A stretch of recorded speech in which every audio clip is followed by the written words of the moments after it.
Just 56 miles southeast of Istanbul, Turkey, in the Hagia Sophia, we have located the city of Iznik and a submerged basilica, the Sunken Basilica of St. Neophytus. They just found a basilica from the old world in 2014 in Lake İznik. And what do we know about dams, ponds, lakes, submerging the old world? It was first spotted in 2014, just 20 to 30 meters offshore, in just 2 to 3 meters of water. We're teams, of course. We see this every single time. Continue to document the burials, the people from the old world.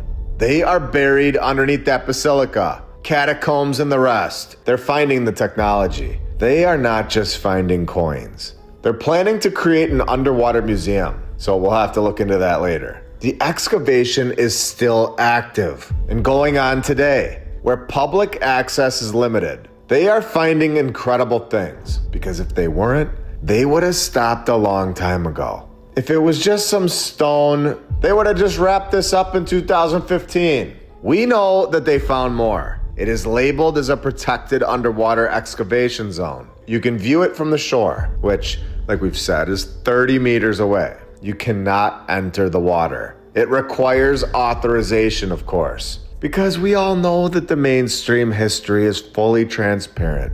They want everybody to be able to do their own investigations. It's not a controlled story at all. And if they found something that would change their story that they've been telling us since 1776, we all know that they would be the first ones to tell us. Wait, what? No? They don't? No, they don't. We also know that when you find one old world structure, there are always going to be so many more in the same area.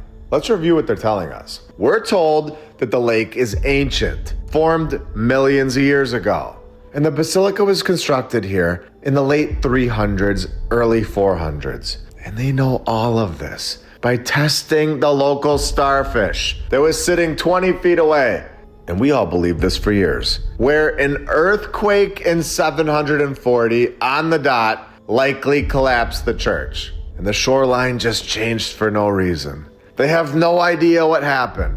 Now, thinking logically, we all know that they don't know about millions of years ago. I believe that this lake was formed right before we all got here. And I believe they sunk a city, just like we've seen in so many episodes that are fully documented, the dam construction projects that have taken place in the last 200 years. We have factual evidence that this already happened in Turkey, right next to this location. Episode 120, Norsen Tepe, where this lake that we're talking about is only like 500 miles away from that. It's the exact same country. And you can see how close it is to Istanbul right here, 42 miles. We already know that this entire location is filled with old world structures, cisterns and the rest. In my opinion, there is no chance that this lake was created millions of years ago like we're all being told. I fully believe that this lake is a destruction site that we are not being told about. A massive location for our research that would have destroyed the mainstream narrative. And this is why it's been flooded. And now we're finding the remains of a massive basilica that was destroyed by the finders, not by a random earthquake from the year 740 on the dot, or proper earthquake documentation.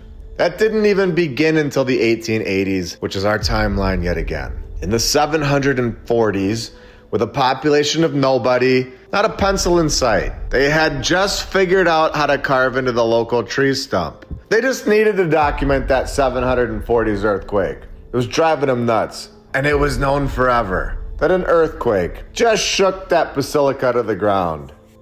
No. Once your mind is open, you can begin to think logically and put real pieces together and see that these things didn't happen as far back as we've all been told. The evidence is piling up at this point. It's becoming overwhelming to the point that the lakes, the dams, any area that is filled in with fresh water, especially next to Istanbul, Turkey, needs to be fully investigated. So they found this basilica in the lake, a man-made lake in my opinion.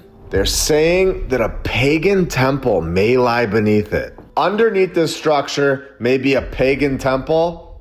This is about to get incredible. We're just getting started. Welcome to episode 148 of my lunch break. I hope you're all having a great day.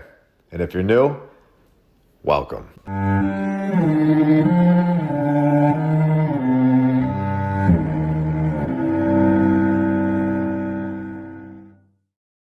Doctors call it weight cycling. Half of Americans do it. And if you do it enough, you are at risk of diabetes, liver damage, heart attacks, and strokes. Weight cycling is when you lose 10 or so pounds, but then you put it back on plus a couple more. That puts tremendous strain on your organs and leads to serious health issues. The bottom line, most people need help to stop weight cycling. And here's a great way. Non-prescription lean. It was created by doctors. Lean is an oral supplement, not a GLP injectable, and the science is impressive. Its studied ingredients also target weight loss in 3 powerful ways. Lean helps maintain healthy blood sugar. It helps control appetite and cravings. And it helps burn fat by converting it into energy. And burning fat also keeps the weight off. If you want to lose meaningful weight at a healthy pace and keep it off, add lean to your diet and exercise lifestyle. Get 20% off right now when you enter MLB at takelean.com. That's code MLB at takelean.com. I want to thank all of our sponsors over on Patreon. Thank you to FlatEarthDave.com. You can check out his app, the Flat Earth, Sun, Moon, and Zodiac app. I'll put the link right in the description. And you can use my referral code, MLB. If you click the Tartaria button, you'll see the My Lunch Break playlist right here. The app is awesome. Thank you to Rebecca Kay, David and Sherry Ferguson, Chuck Templeton, Joy Lee, Stephanie Nolan, the Burlesons, Edwin Rice, Charles Kruger, Dan Woodall, Dale, DJ Clicktrack, Jacob Law, Jim Ribley and Christine Duggan, Kyle Glasscock, PKTFnews.org, Ben Dries NL, Natalie Shippenoff, Melissa Edgar, Biggles, Clayton Lamar, Double Task Homestead, John Adams, Robert Zolins, Attila Power, Forbidden Gecko Love, Justin Grobner Grubb, Leah Strong, Dakota Dunn, Jason Hochberg, Marie C., Michael Dingu, Patriot Armory, C3SCOB, SoniaDane.com, James Alt, Jason Press, Miggs, Mark Chapman, Muji and Declan, Ariana Oates, Nathan Burba, Ski, Beacon of Truth, Liberty's Arborist, Thomas Thorpe Peterson, Zinger Coffee and Tea, EvelynMcGregor.com, Emily Maryland, Curious Cat, Mike D, etc., Dan McGee, Lori Hedvig Johnson, Ellie Annie, Seth Craigo, Glenn Gunderson, Mousie's Mouse Cheese Records, Robert's Brain is Gone, Extreme Reality Check, Late for Dinner, Eolo Goncalves, Blake, William Richard Jeffries V, Dax Bilchek and Son, Dylan Mugenberg, Leonard Insalacro, Robert Petro, Katz Hill, Susie Q, Yark 143, GOL, Doc Halo, Kenneth Putt, Brenna Fernandez, Paraduction, Necrodemonics, A&W Kerrigan, Rod Wah, Sweetest of Peas, Corbin Mechanical, Making Bigfoot, Road Warrior, Bruce Latour, Codrenth, David and Irene, Ivan Apoctoli, Ardra Rogers, Brazawayan, Armin Walker, Ivan Apoctoli, Maybell, When He Set a Compass Upon the Face of the Depth, Laurel L. Burnett, Hoppy John, D. Woods, John and Carlo, Bill, Vince Moreno, Flat Earth Herbs, The Lady Lacey Show, Sven Eric, Tom O'Hara, Ducks MDF TFV, Gabriel Spark, Donovan Bodkin,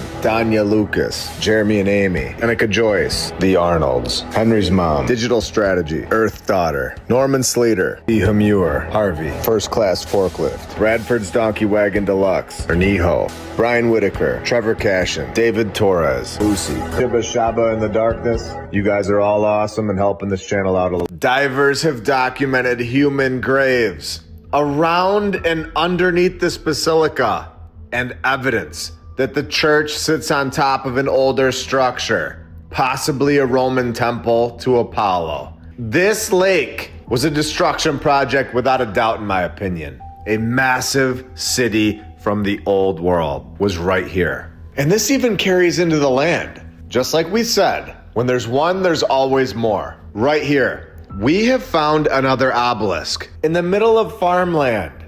We all remember the 2 that we found in Istanbul, right next to the Blue Mosque and the Hagia Sophia. Those were supposedly shipped from Egypt in the year 390 This obelisk that we just found, supposedly constructed 100 to 200 years prior to that.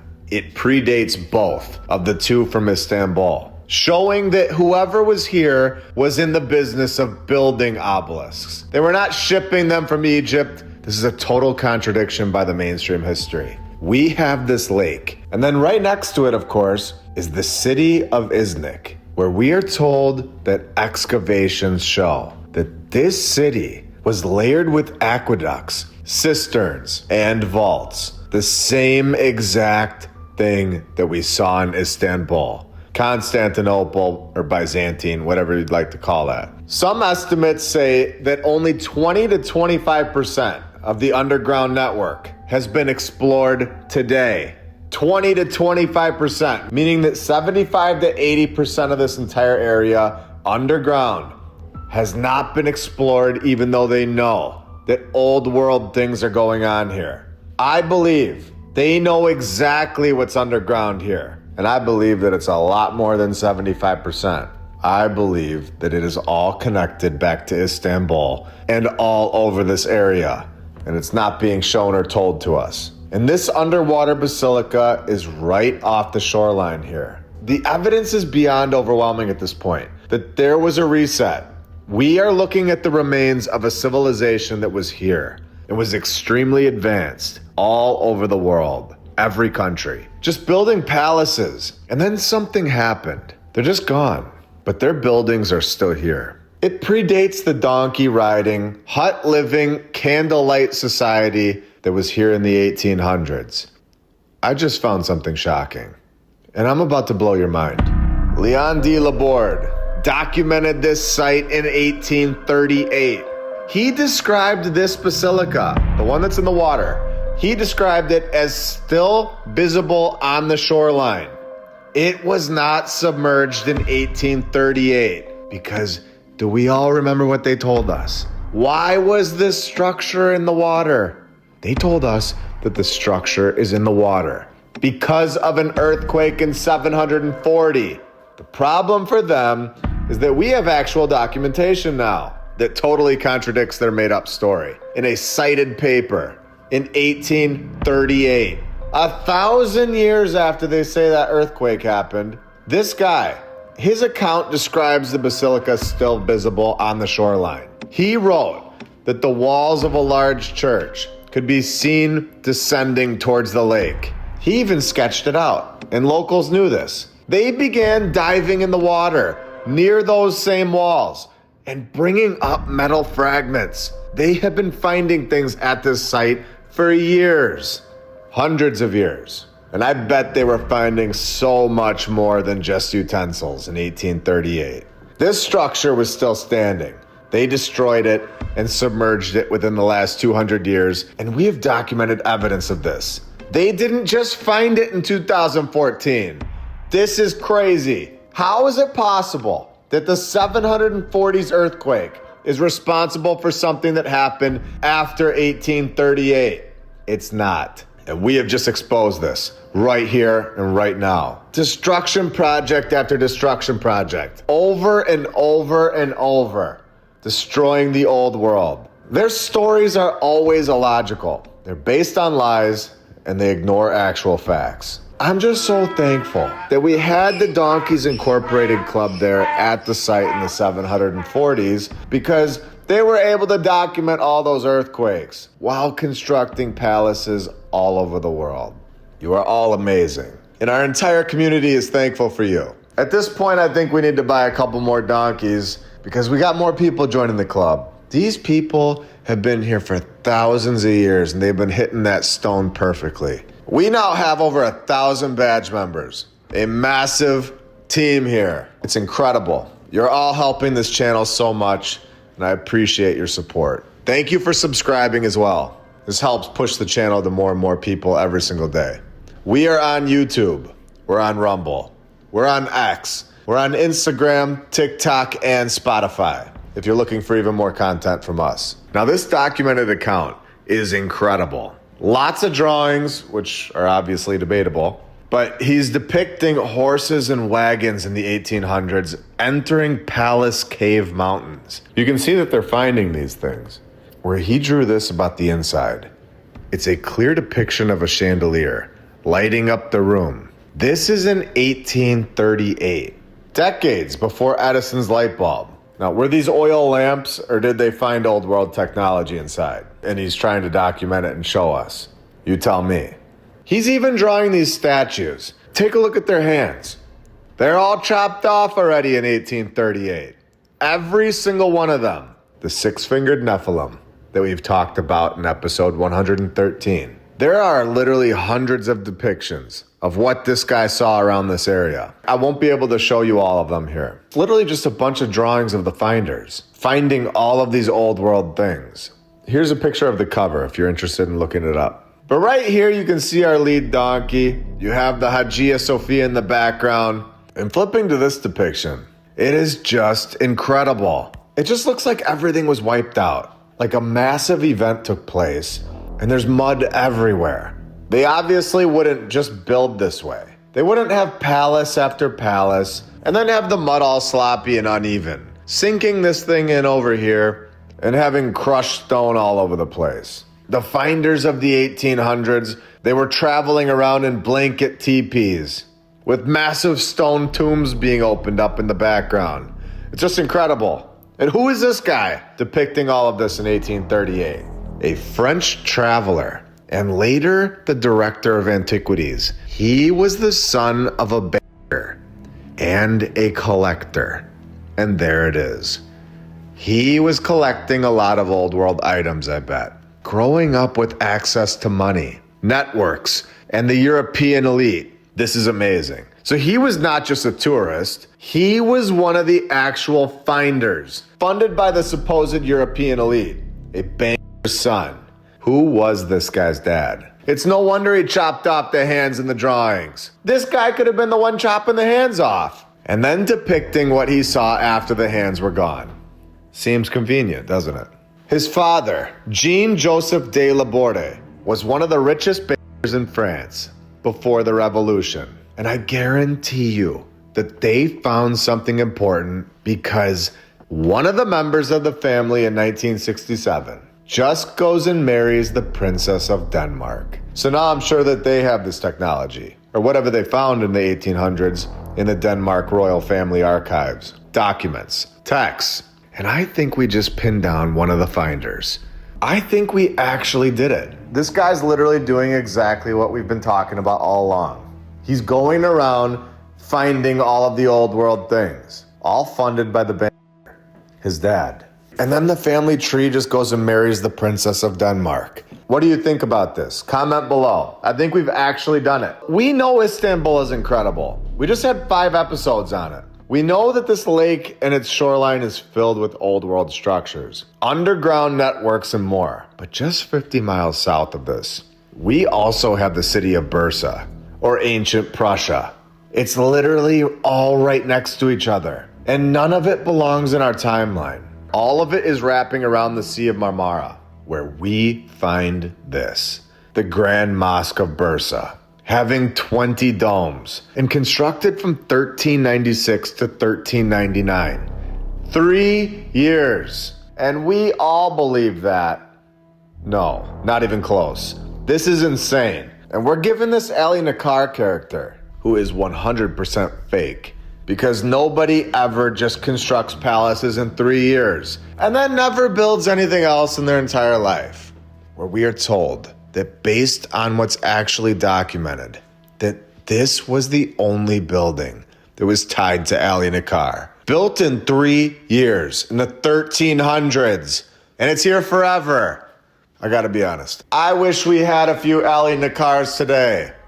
It's a shame he just didn't feel like passing on his palace construction knowledge to the people of the 1800s, so they didn't have to live in huts and carry around their teepees.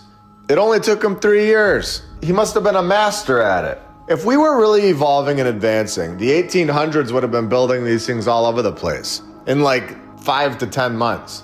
But they were constructing nothing. They were building wooden huts with sticks. We have totally opened up this location.